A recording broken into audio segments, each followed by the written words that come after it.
When you decide to up-level your life, meaning when you decide to no longer settle and to go after the things that you want and to follow your heart and to leap into the unknown and to take a chance on yourself and to no longer believe in the conditioning that once kept you small, there will be a lot that comes with that. There will be a lot of adjusting. There will be a lot of interpersonal dynamics that change.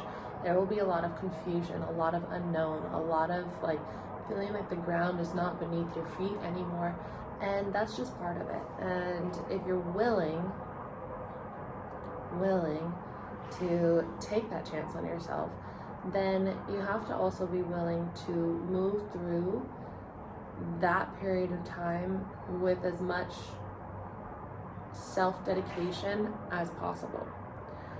And so that can look like your, friendships or family or, people that you know or whatever, just not knowing exactly how to interact with you or speak with you or whatnot because things are different.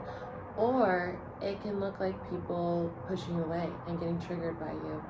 Or it can look like people, being inspired by you and wanting to learn from you. And so there are so many ways that it can go, and you have to understand that nothing's ever personal, and you probably do know that. But when it's happening, it can feel like losing your tribe. And so when we experience that on a primal level, we are signaling to our body, unless we've done a lot of work around this, that we are unsafe, that we cannot survive, that where our life is at threat.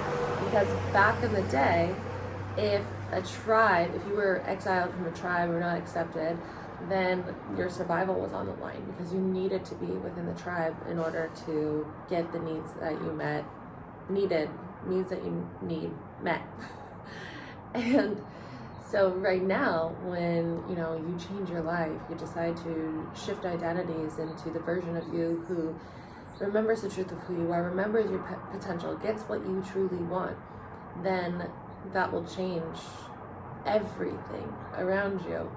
And that can feel unsafe in ways, whether you know it or it's subconscious, but the subconscious will mark anything that's unknown as potentially dangerous and will then try to potentially push those things away or change those things or fall back. And so because the subconscious doesn't want you happy, it wants you safe, that's its primary job, it will create all these different scenarios of why you should not do the thing where you go into the unknown and you take a leap and try to decondition your mind and become the version of you who you always have wanted to be, who has the highest potential possible. And so it's truly when you take a bird's eye step back and you look at your, the things changing within your life. Maybe it's not even just relationships. Maybe it's your job, maybe it's your home, maybe it's your, family would be relationships, but everything, just the way that you feel, the foods that you like, the style that you like, the way that your voice sounds. Some of you have said that to me, that my voice sounds different since I first started on YouTube, and that is because your voice is your frequency, and the more that you change internally within your field, the more that your frequency changes, the more that you bring forward a different energetic, I want to say vibe, energy.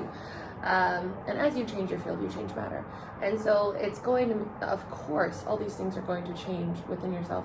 Matter is going to change. The way that you look will change. You might face shift. And so there has to be this level of acceptance of the change that will come as you choose to change. It's obvious, but when it's actually happening, it's like, whoa, okay.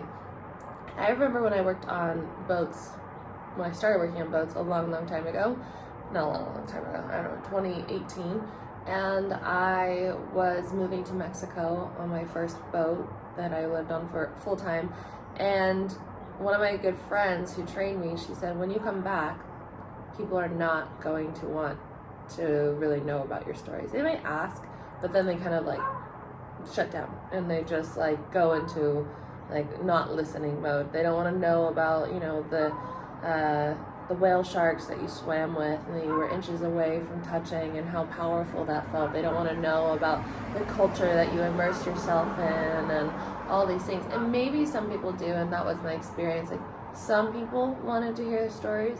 Most people, even if they are like really good friends or family or something, they didn't necessarily have that within them, because in a way, when you travel or when you choose an unconventional life or a life of freedom or something that looks and they perceive as, you know, living a life or living the dream, that can be very, very triggering to people. And so I learned in that time of my life to meet them with love there and to just kind of hold my experiences within my heart. And that's the same thing now. And so I hold my experiences in my heart. If someone asks, then I will try to share. And if I see them shut off, then I pull back and I hold them within my heart. And I know that these are the things that I am experiencing and getting to evolve through. They're for me. They're not for anyone else.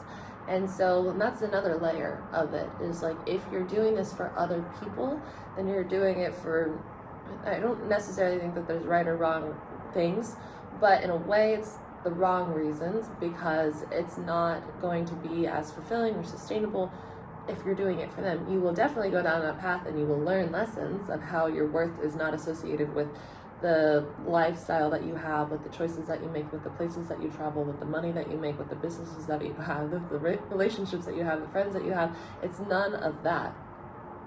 It's an inner thing. And so when you can carry yourself in conversation knowing that you don't need anything from anyone else, then you can be exactly what you need to be in that moment for them. And so it's a really beautiful experience. But yes, the version of you might not fit into the life that you have now. It probably will not. You are going to become a completely different shape, and you won't fit into the puzzle that you're in right now. You won't be a part of that puzzle. The entire puzzle will look different. There will be different photos and different sceneries and different everything. And you get to hold those memories close to your heart, and maybe some people will meet you there, and maybe some won't. I want to show you this. It's not even like, I don't know if it makes any sense when I share this, but my friend sent this to me one time, and it just sticks with me, and I bring it up all the time in my conversations, sometimes on here. But your life is like this, right?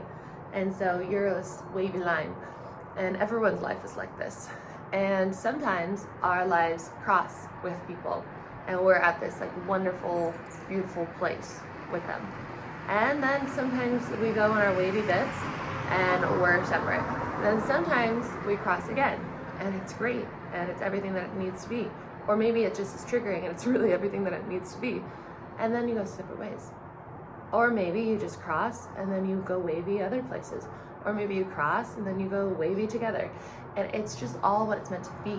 But if you are holding on to these things, whether it's people or experiences or places or things or whatever, for that part, then you're holding your life back from where it's meant to go. Maybe you're meant to go this way, but you're holding on, and so you're like, going this way with this person and this thing and this job and this, and it just doesn't feel good. But living in the flow is going to feel good. And living in this non-attached place, it's going to feel good. You're balancing very high on this balcony. This is a beautiful view of where I used to live, and so it's really, really nice staying here with Arlo down there.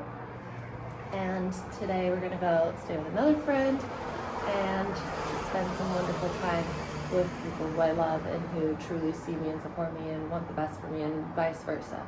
And so those are the relationships that, you know, you can wave with together.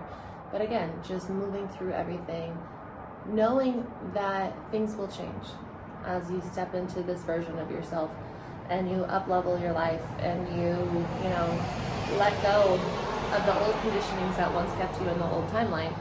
And you have to let go. You cannot fit both into this new life. You have to make this space for this new timeline. And that means, letting go of old habits, of old social habits, of old conversations. You'll start to see everything in a different light. Like, for example, if you give up alcohol, when you start to hang out with drunk people, you're like, holy shit, like, this is what I was like, this is what it was like before. It's the same thing as when you change your money mindset or the way that you look on life. Like, maybe you've worked on really being positive, and then you start seeing, and you go visit a family or whatever, and you start seeing how negative everyone is. You're like, whoa, is this happening all the time? Or like money beliefs.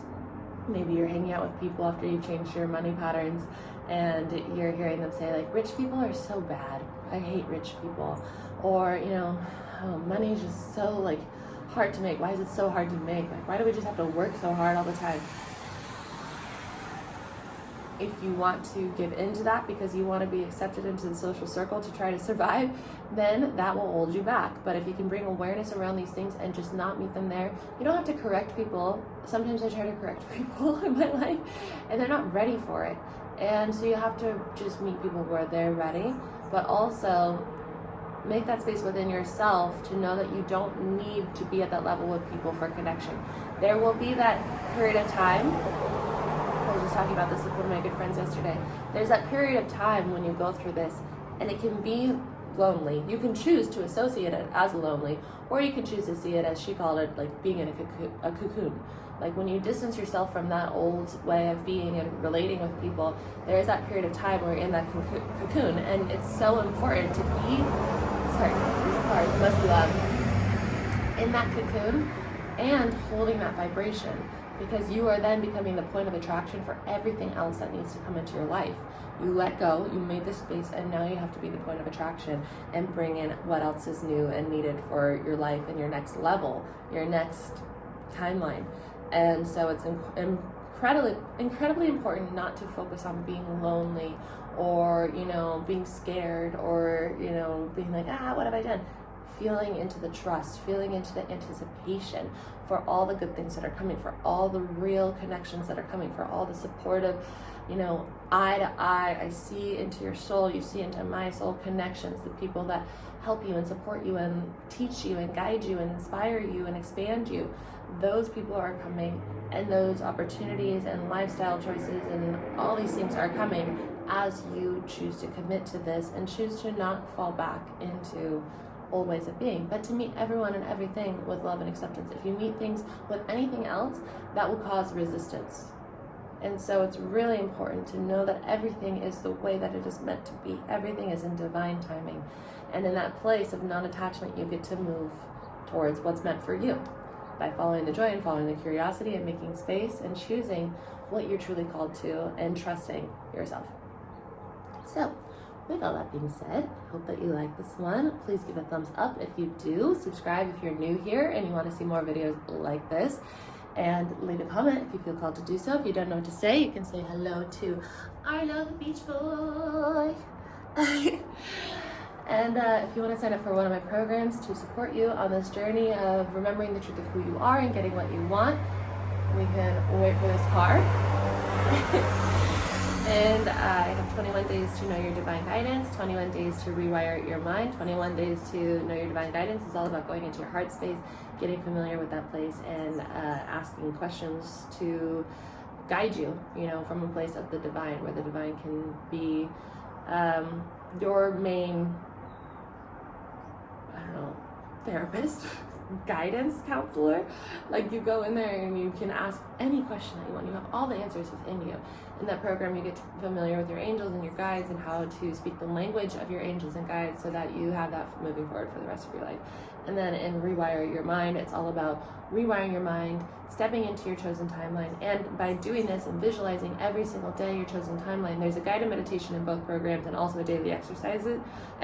So when you're visualizing your chosen timeline every single day, and then you're doing the different steps that I put in that, like choosing with your free will, I choose this or whatever my soul wants, you're going to then move into it, but also visualizing it every single day will heal your nervous system, which will then make you a clearer channel for receiving messages from the divine. So they go very hand in hand. You can lean into whichever one feels best, or you can do both together. They're both like the things that set me up for this timeline. So I'm so proud of them, and I'm so happy to offer them to you guys. So with all that, I will see you tomorrow.